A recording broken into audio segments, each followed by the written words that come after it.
sesuatu apapun untuk mengikuti kegiatan dengan judul diseminasi budaya positif di sekolah.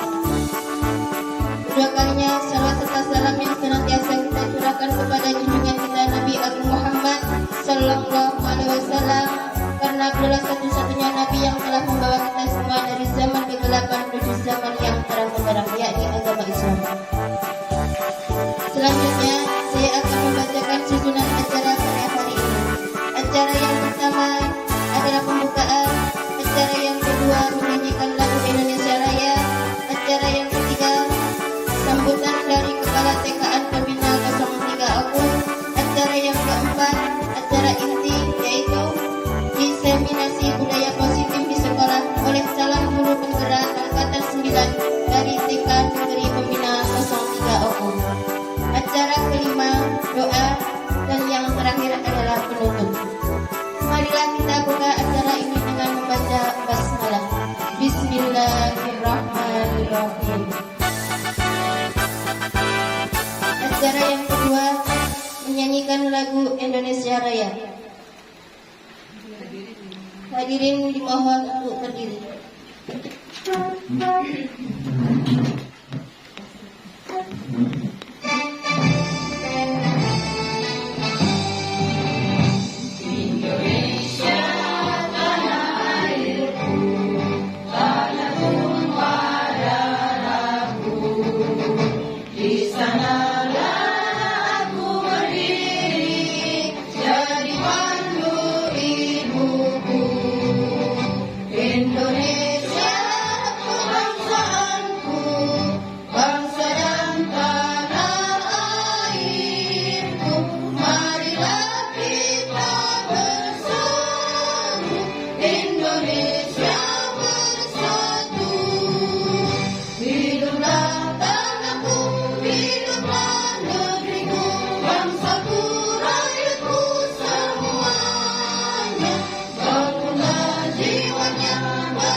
Hadirin dimohon duduk kembali.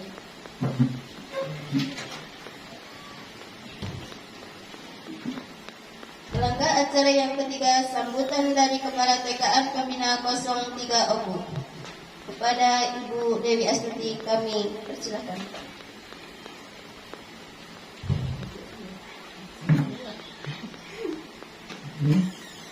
Assalamualaikum warahmatullahi wabarakatuh.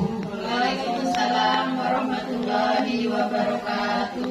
Selamat siang, salam sejahtera bagi kita semua.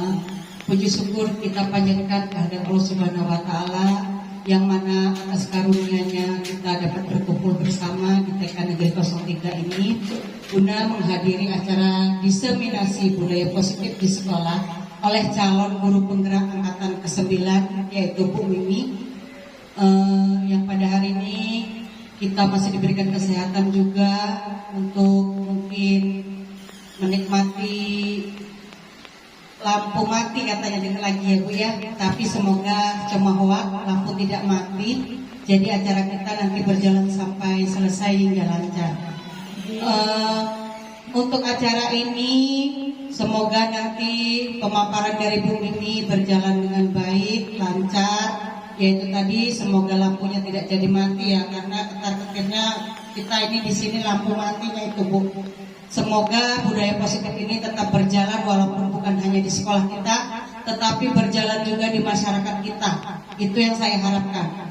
Kemudian saya juga mendukung kegiatan ini sampai selesai. Semoga nanti hasilnya bagus, karena untuk jadi pandangan yang lain juga. Semoga menginspirasi kepada Bu Tati yang belum ikut. Semoga nanti ke depan beliau jadi ikut. Kemarin sudah ada Bu Yayu dari angkatan 7 sudah ikut. Sekarang diteruskan sama Bu Yumi dan nanti insya Allah diikutin juga sama Bu Tati. Ya, mungkin itu saja ya Bu Yumi ya. Semoga nanti pemaparannya lancar. Semoga bisa memberikan pengaruh. Pokoknya positifnya bukan hanya di sekolah tetapi juga di masyarakat kita. Itu saja saya akhiri. Wassalamualaikum warahmatullahi wabarakatuh.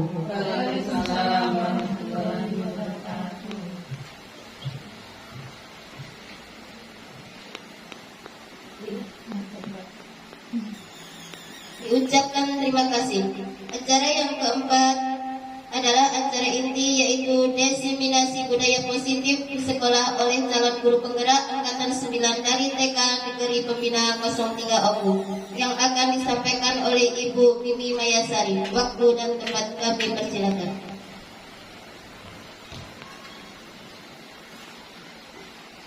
Atas waktunya, semangat ya ibu-ibu ya, kita santai saja ya. Maka sekarang sebelum kita mulai, kita berdiri dulu. Kita ice drinking dulu sebentar.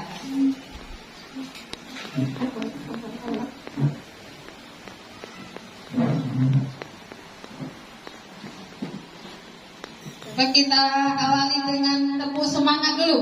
Tepuk semangat. Semangat. Yes. Di sana teman, di mana-mana semua teman. Tak ada musuh, tak ada lawan, semua saling sayang dengan teman. Tidak ejek-ejekan, tidak pukul-pukulan, saling tolong dan sayang dengan teman.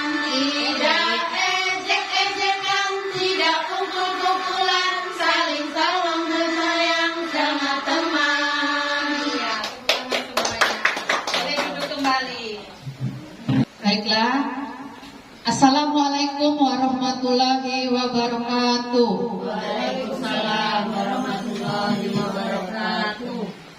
Saya atas nama pribadi dan atas nama sekolah mengucapkan terima kasih atas kesediaan meluangkan waktunya untuk hari ini untuk kegiatan diseminasi budaya positif di sekolah. Saya berdiri di sini ibu-ibu bukan karena saya hebat dan bukan karena saya pinter atau lebih dari semua. Saya berdiri di sini karena saya masih belajar. Ya, mungkin dari tahun di angkatan sebelumnya ada Ibu Yayu Dwi Rahayu yang sudah mengikuti pendidikan guru penggerak di angkatan 7. Mungkin beliau juga sudah punya pengalaman dan sudah pernah menyampaikan tentang budaya positif di sekolah. Dan sehari ini saya akan menyampaikannya. Sebelumnya saya perkenalan dulu. Di sini yang paling ujung di sini adalah Bapak Dr. Haji Jajang Supriyatna MPD. Beliau adalah fasilitator saya. Kemudian di sini yang pakai jilbab merah itu adalah Ibu Nurdayani SPD. Beliau adalah pengajar praktik. Beliau mengadakan pendampingan individu datang ke sekolah dan alhamdulillah sudah berlangsung selama 2 kali. Ya, amin. Dan di sini saya sendiri yaitu Ibu Mimi Mayasari SPD AUD GR.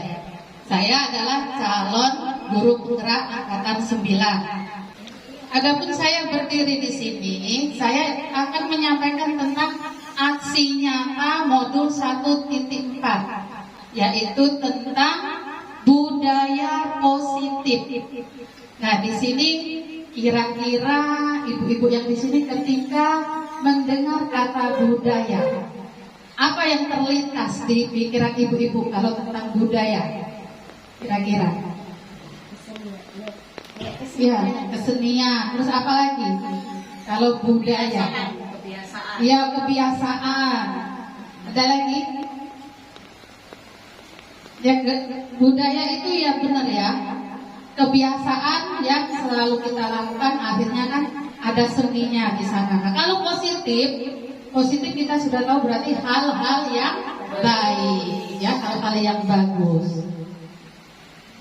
Budaya positif merupakan perwujudan dari nilai-nilai atau keyakinan universal yang diterapkan di sekolah. Budaya positif diyakini mampu menciptakan kolaborasi antar warga sekolah, juga orang tua murid. Dan jika terlaksana dengan baik, akan memunculkan nilai-nilai positif yang dimiliki murid dan akan menciptakan pribadi yang berkualitas dan berkarakter baik sesuai dengan profil pelajar Pancasila. Dari semua budaya positif itu mengalami perubahan paradigma baru, adanya miskonsepsi antara stimulus respon menjadi teori kontrol. Sekarang kita lihat dari stimulus respon. Kebutuhan semua orang sama. Semua orang melihat hal yang sama. Guru mencoba mengubah murid agar berpandangan sama dengan guru. Perilaku murid dilihat sebagai sebuah kesalahan. Guru bisa mengontrol murid dan model berpikir menang kalah. Di sini pada stimulus respon, guru itu bertindak sebagai subjek. Ketika ada di kegiatan di kelas, maka gurulah yang mengatur semuanya. Anak hanya menuruti apa perintah guru. Ketika anak berperilaku buruk, maka itu sudah disebut oleh guru sebagai kesalahan. Dan di sini gurulah yang mengontrol murid. Nah, kemudian perubahan paradigma baru, adanya teori kontrol. Pada teori kontrol ini, kebutuhan semua orang tidak sama. Semua orang memiliki gambaran berbeda.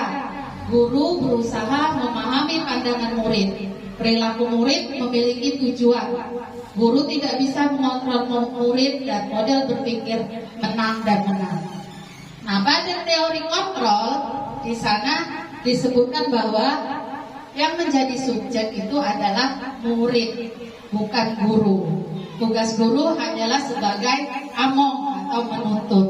Ini sesuai dengan filosofi Ki Hajar Dewantara. Jadi setiap ada perilaku buruk anak, itu kita tidak bisa langsung menghakimi, karena kita akan mengajak anak menggali, menanyakan apa yang sebenarnya terjadi.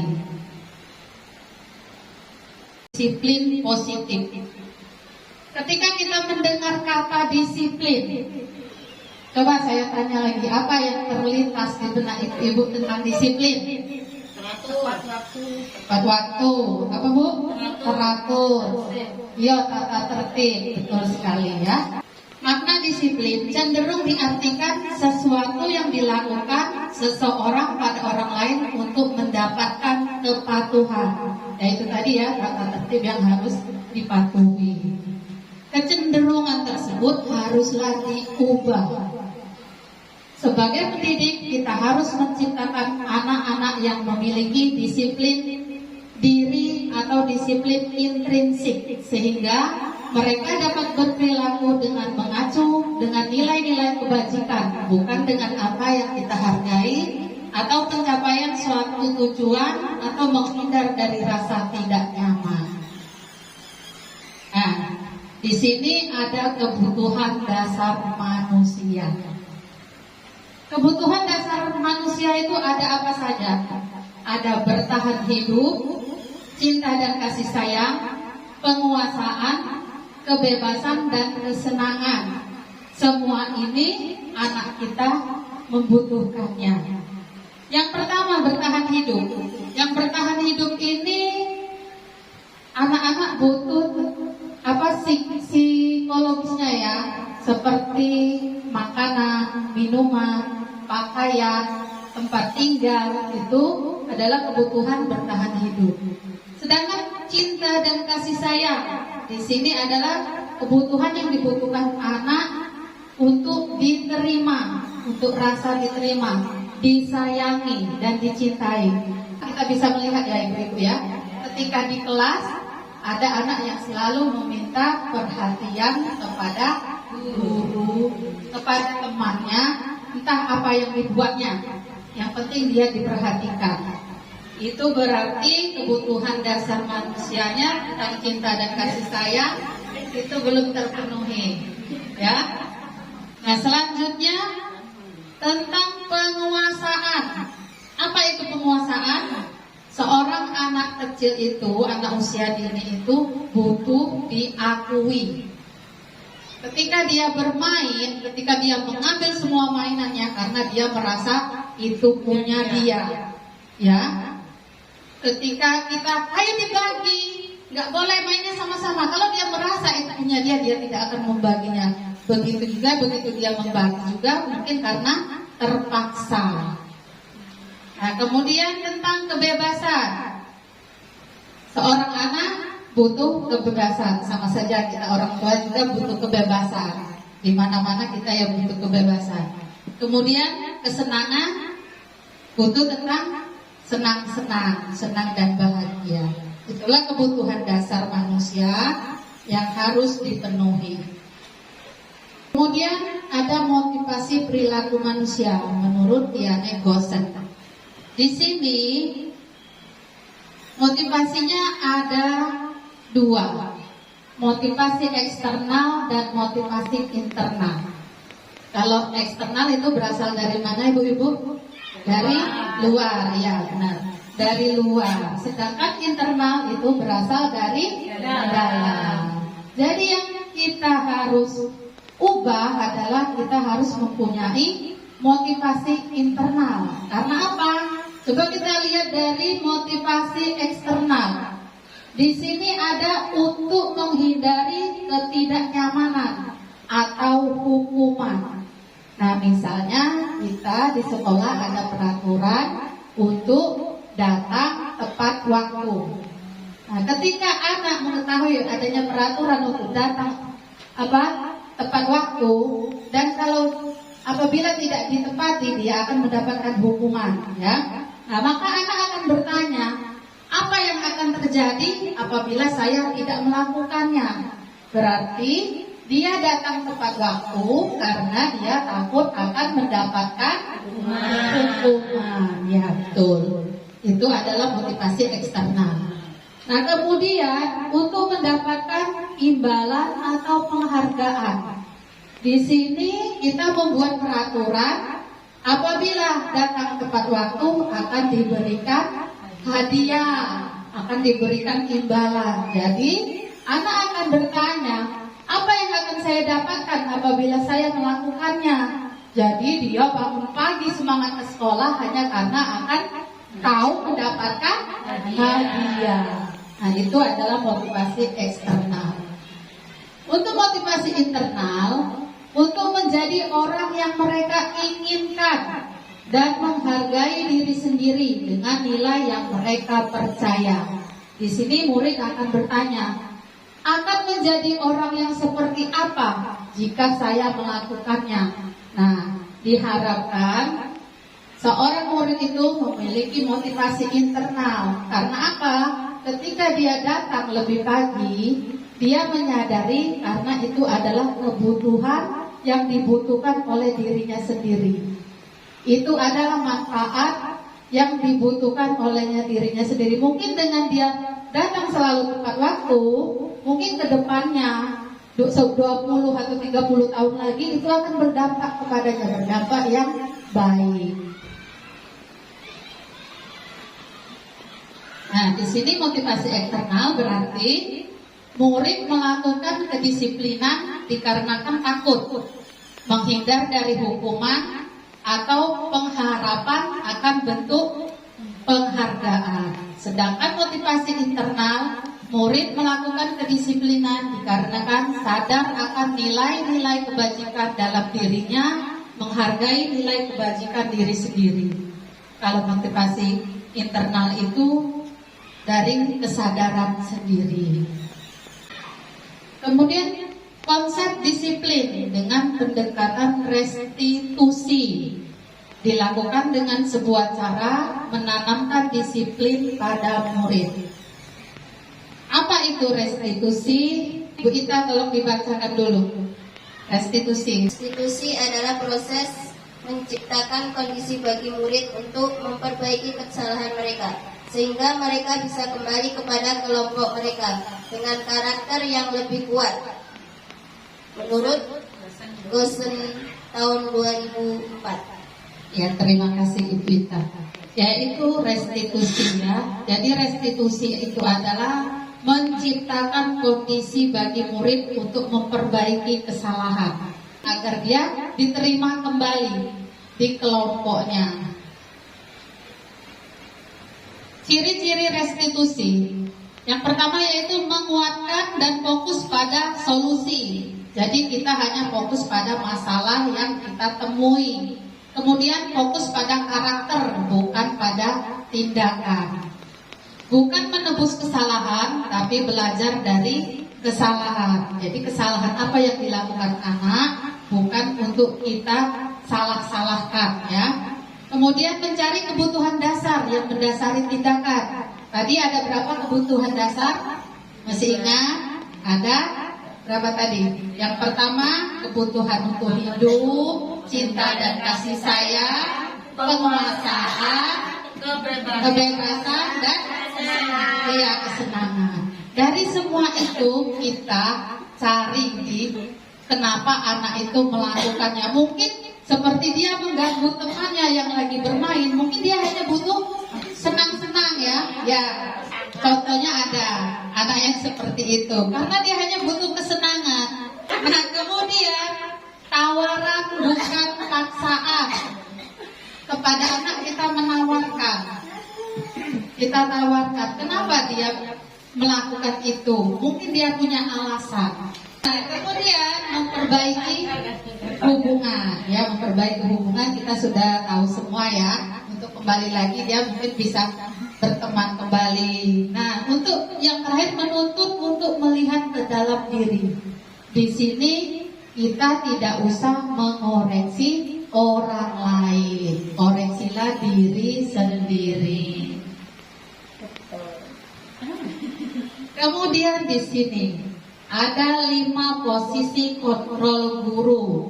Ini bukan hanya guru ya, wali murid juga. Coba lihat. Yang pertama itu penghukum. Yang kedua pembuat rasa bersalah. Yang ketiga sebagai teman. Yang keempat sebagai pemantau, dan yang kelima sebagai manajer. Nanti ibu-ibu bisa direnungkan di posisi mana kita sekarang berada. Nah, ini contoh penerapan posisi kontrol. Saya menemukan kasus ya, ada 2 kasus kemarin itu. Pada saat pembelajaran berlangsung, ada murid yang membuang sampah di dalam kelas ketika kegiatan makan bersama.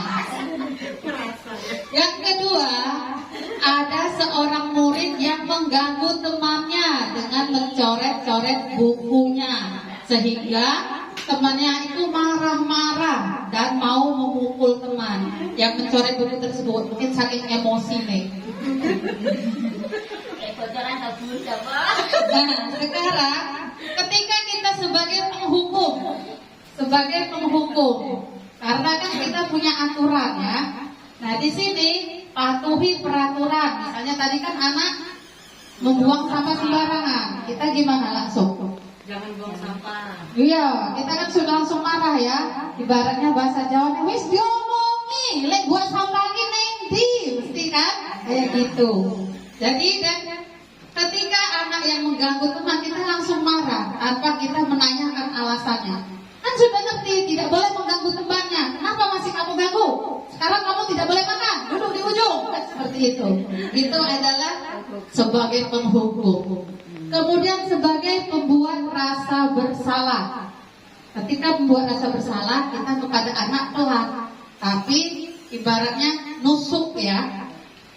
Berapa kali ibu bilang sama kamu, ibu benar-benar kecewa sama kamu. Kadang kita juga bilang, kamu kalau melakukan seperti itu nanti dosa loh nak.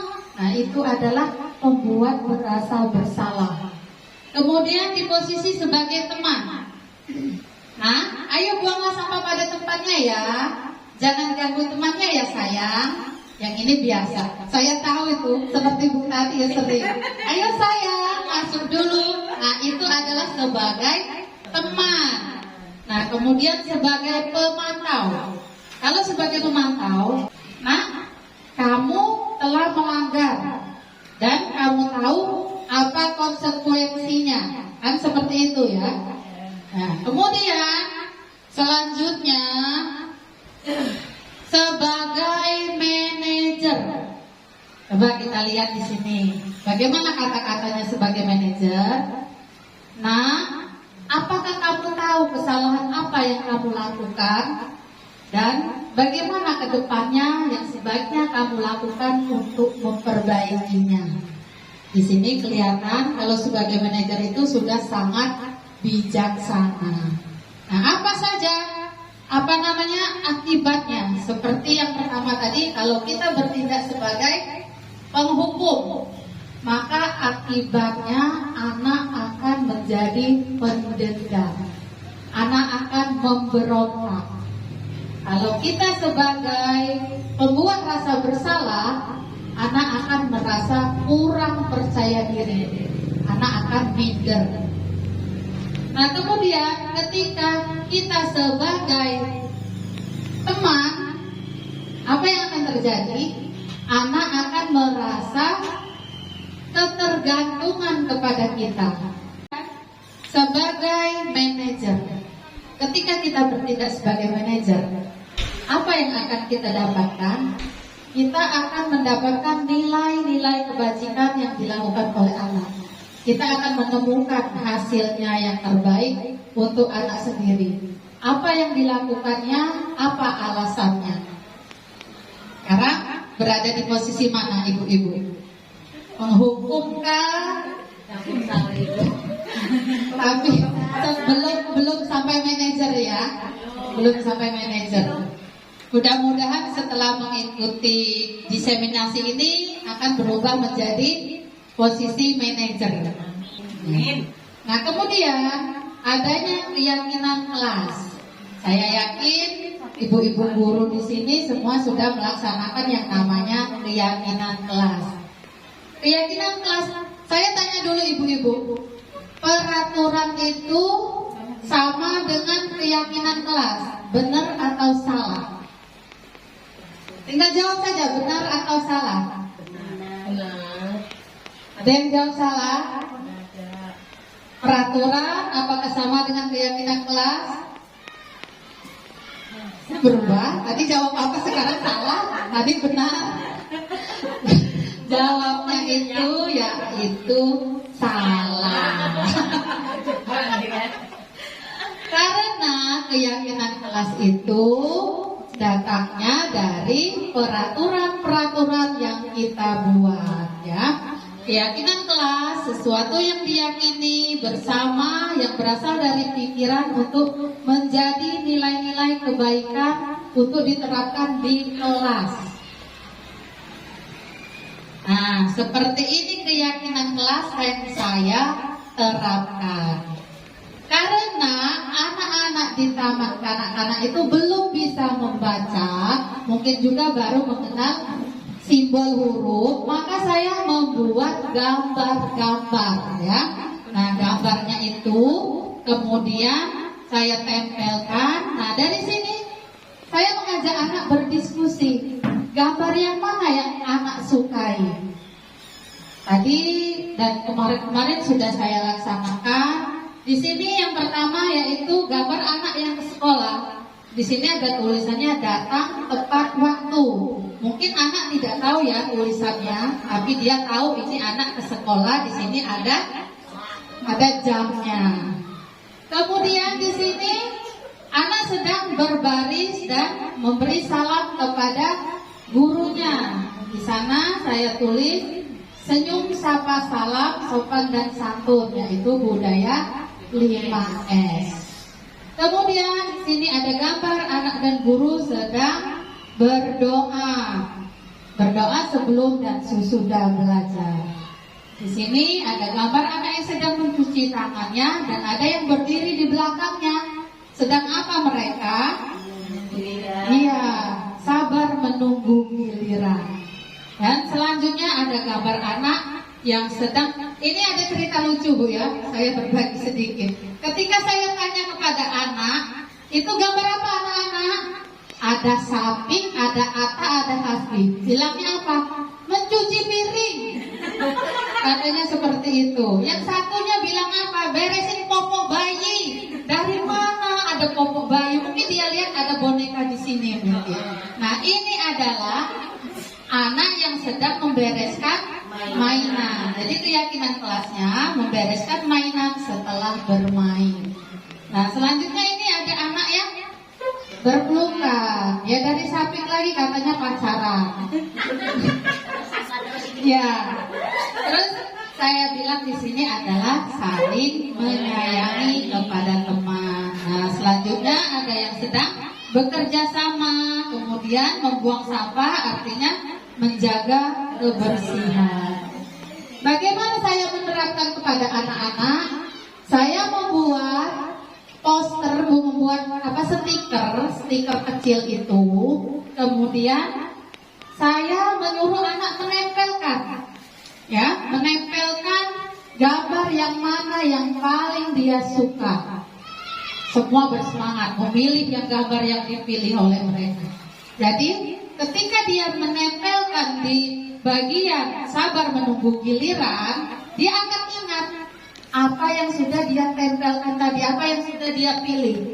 Ketika dia mau mencuci tangan di luar, dia langsung tahu, oh saya tadi katanya harus sabar menunggu giliran. Ya, begitulah kira-kira keyakinan kelas itu bisa terlaksana. Bisa terlaksana karena kita yang meyakininya bersama anak-anak. Ini juga bisa diterapkan di rumah ya. Nah, selanjutnya dari keyakinan kelas kemudian muncullah permasalahan. Permasalahan itu bisa kita selesaikan dengan segitiga restitusi. Apa itu segitiga restitusi?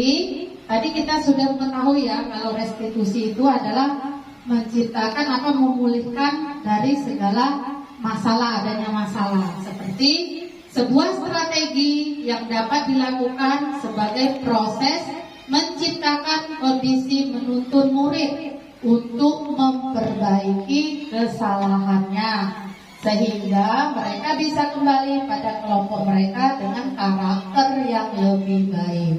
Tadi sudah dicontohkan ketika anak membuang sampah sembarangan, kita bisa menggali apa permasalahannya, apa alasan anak tersebut. Dari segitiga restitusi. Pada menstabilkan identitas, di sini ada kamu bukan satu-satunya yang pernah melakukan ini. Misalnya ya, ketika kemarin saya ada kasus yang anak membuang sampah sembarangan, terus saya panggil anaknya, saya ajak dia duduk berdua, kemudian saya tanya, tadi apa yang kamu lakukan di kelas? Dia akan berkata, saya buang sampah sembarangan Bu, kata dia seperti itu. Nah, kemudian pada menstabilkan identitas di sini, saya bilang, ya memang bukan kamu satu-satunya yang pernah membuang sampah sembarangan. Ibu juga pernah. Tapi apa alasanmu membuang sampah sembarangan? Nah, kemudian itu namanya validasi kebutuhan. Kamu tentu punya alasan mengapa melakukan itu. Kemudian anak pasti akan menjawab. Seperti kemarin saya ketika dia menjawab, aku pengen cepat-cepat makan Bu. Berarti kan dia kalau dia harus buang sampah keluar, ketinggalan makan sama temennya, makanya sampahnya langsung pluk dibuang di kelas itu sendiri. Nah, kemudian pada tahap itu namanya validasi kebutuhan atau validasi tindakan yang salah. Kemudian kita menanyakan keyakinannya, karena kita kan sudah membuat tadi adanya keyakinan kelas. Nah, di sini kita tanya, nilai-nilai apa yang telah kamu sepakati? Dia akan ingat apa yang dia sepakati, yaitu menjaga kebersihan. Dia akan bilang, Iya Bu, saya tidak menjaga kebersihan dengan buang sampah sembarangan. Kemudian kamu ingin menjadi orang seperti apa? Dia akan berpikir, saya tidak akan membuang sampah sembarangan lagi Bu. Saya akan menjaga kebersihan kelas. Itu bukan kita yang meminta, tetapi lahir dari nilai-nilai diri sendiri. Itu namanya kebijakan, kebajikan universal yang berasal dari dalam dirinya sendiri. Video tentang pelaksanaan praktek segitiga restitusi.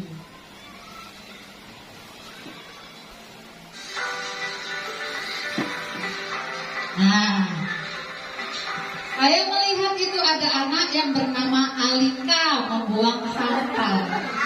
Nah,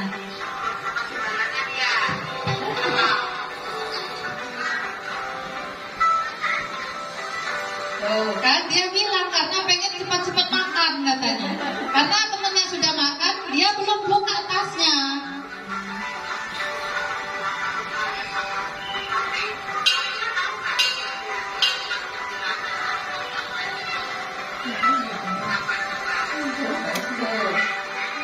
Dengan wajah tanpa berdosa ya yang menjawab.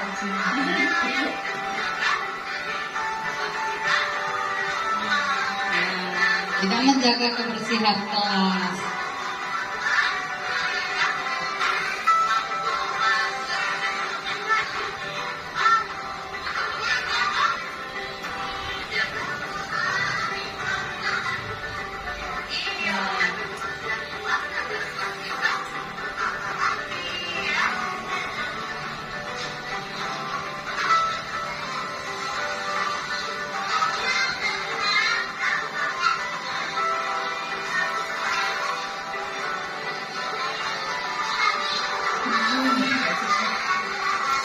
Iya.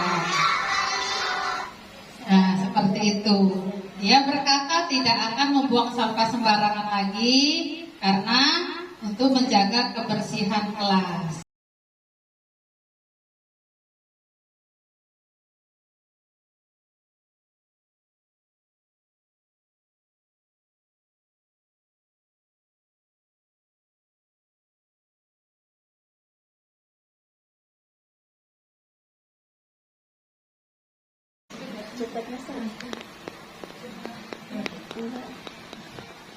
Di sini saya sedikit ingin menambahkan atau memberikan masukan saja ya Bu ya.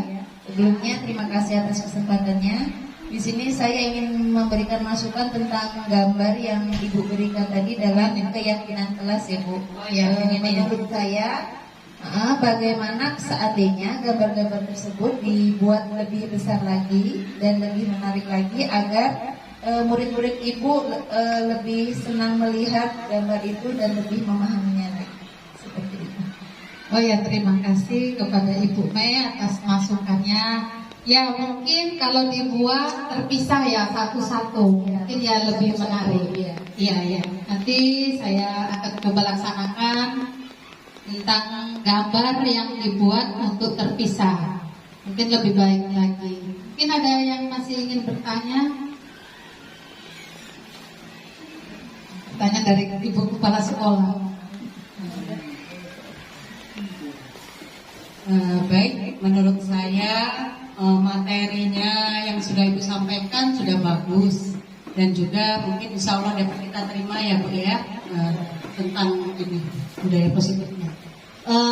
Yang ingin saya tanyakan dari kelima posisi kontrol tadi, kenapa posisi manajer yang paling bagus Bu? Kenapa tidak yang sebagai teman? Karena kan menurut saya sebagai teman kan kita lebih dekat gitu loh. Kenapa malah posisi yang manajer ini paling bagus? Itu saja. Baiklah, pertanyaan yang bagus sekali ya.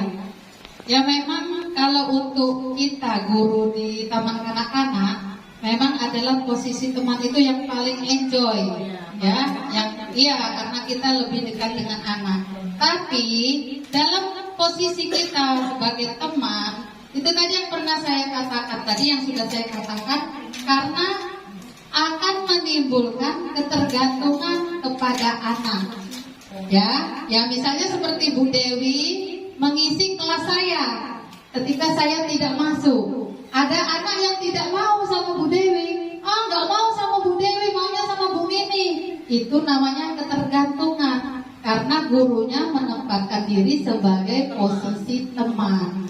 Makanya kenapa posisi sebagai manajer itu sangat dianjurkan di dalam sekolah. Karena di sini anak akan menemukan nilai-nilai kebajikan yang dia temukan sendiri. Dan ketika dia melakukan kesalahan, dia akan memahami, dia akan menyadari dan melakukan kebaikan tentang kesadaran dirinya sendiri. Kenapa kita sebagai manajer di sini kita hanya melakukan tadi, apabila ada kesalahan dari anak, kita tidak langsung menghukum. Kita melakukan dengan segitiga restitusi, yaitu yang pertama tadi apa ibu-ibu? Yang segitiga restitusi, yang pertama kita menstabilkan identitas dengan kita menggali apa yang terjadi, kemudian validasi tindakan yang salah, kita tanya kenapa anak melakukan tersebut, apa alasannya sehingga dia melakukan hal tersebut.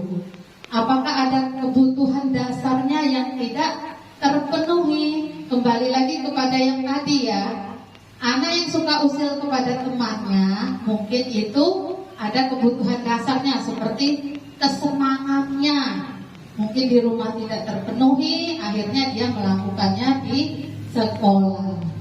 Nah, yang terakhir itu adalah menanyakan keyakinan, seperti yang telah kita buat.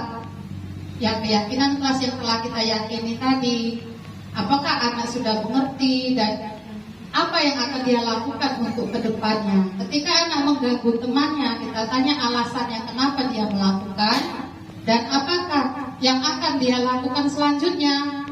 Mungkin dia akan berkata dia akan meminta maaf kepada temannya.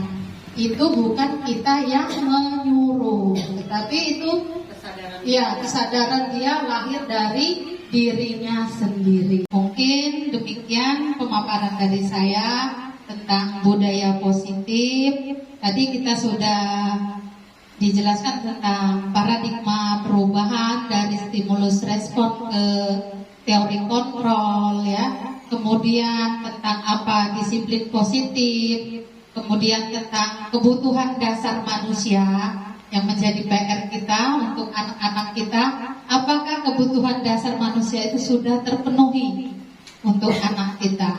Dan dari sana ada motivasi perilaku manusia, yaitu motivasi eksternal dan internal, yang mana harus kita jalankan, yang harus kita ubah. Dan dari sana juga ada posisi kontrol ya, yang kita bahas tadi. Sebaiknya kita berada di posisi manajer dengan adanya penerapan keyakinan kelas dan pelaksanaan segitiga restitusi. Demikianlah diseminasi dari saya tentang penerapan budaya positif di sekolah. Semoga sedikit banyaknya bisa memberikan manfaat. Adapun kekurangan mungkin itu ya berasal dari saya minta maaf, dan kepada Allah saya mohon ampun. Saya akhiri. Assalamualaikum warahmatullahi wabarakatuh.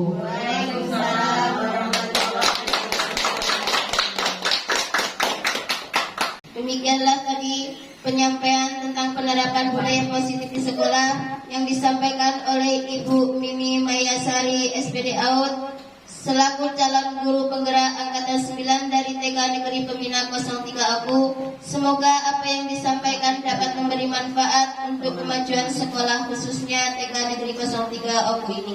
Amin.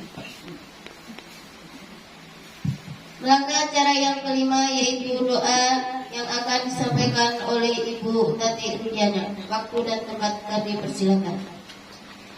Bismillahirrahmanirrahim. Marilah kita sama-sama berdoa, semoga acara pada hari ini bermanfaat untuk kita semua.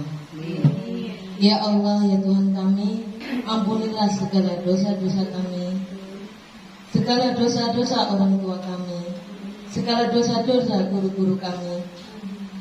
Ya Allah, ya Tuhan kami, berikanlah kami kesehatan jasmani rohani, berikanlah kami panjang umur. Ya Allah, ya Tuhan kami, berikanlah kami kesuksesan, kelancaran atas segala urusan kami.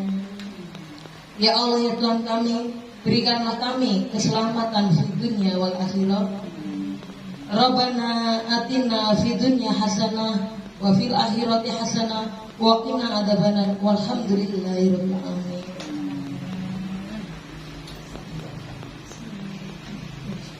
Ucapkan terima kasih.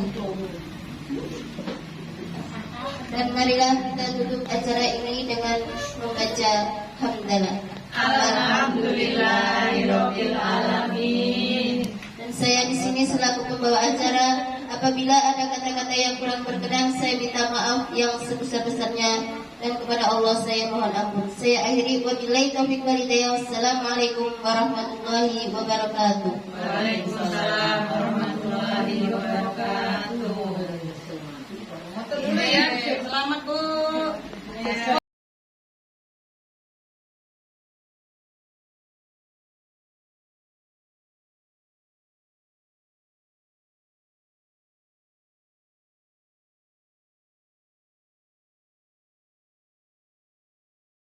Gambar apa ya? Iya, anak yang sedang ke sekolah. Ke sekolahnya jam berapa dia ya? Jam? Iya, pinter jam 7 sebelum bel masuk berbunyi. Berarti datang ke sekolahnya tepat waktu atau tidak? Tepat waktu kan? Iya, siapa yang sekolahnya tepat waktu? Tidak terlambat. Iya. Nah, sekarang yang kedua ini anaknya lagi apa sama Bu Guru? Lagi salin. Terus sambil apa? Sambil senyum. Sambil sapa sama Bu Guru. Selamat pagi Bu Guru. Anak-anak seperti itu tidak ya? Iya. Kemudian gambar yang kedua. Yang ketiga lagi apa ini? Berdoa. Anak-anak kalau sebelum belajar berdoa atau tidak?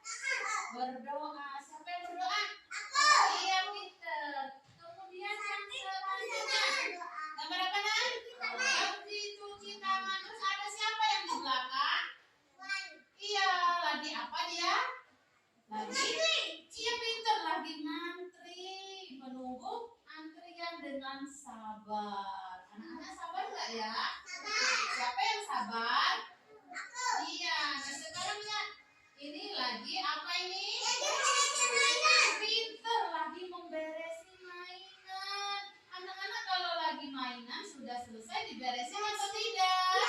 Beresin kan? Iya. Pinter diberesin. Kemudian lihat di sini. Ini lagi anak lagi apa? Bukan. Berarti kita harus saling apa? Iya, saling menyayangi. Nah, selanjutnya gambar apa ini? Gambar bersih-bersih, bekerja sama dengan teman. Kemudian kalau kita bekerja sama, jadi lingkungannya menjadi bersih, buang sampah. Itu untuk menjaga apa, nak? Menjaga halamannya tetap bersih. Pintar menjaga kebersihan. Nah, sekarang anak-anak boleh pilih keyakinan kelasnya yang anak-anak suka ya. Bu Guru bagi stikernya. Stiker tersenyum dengan menggunakan apa ini? Jempol. Ada berapa jempolnya? Ada berapa jempolnya di sini? Ada satu. Kemudian ada lagi gambarnya. Ada berapa jempolnya? 2. Nanti Bu Guru kasih, kamu pilih. Lihat seperti Bu Guru. Bu Guru dibuka bagian belakangnya, ditaruh di sini. Boleh pilih Bu Guru pilih yang mana ya? Bu Guru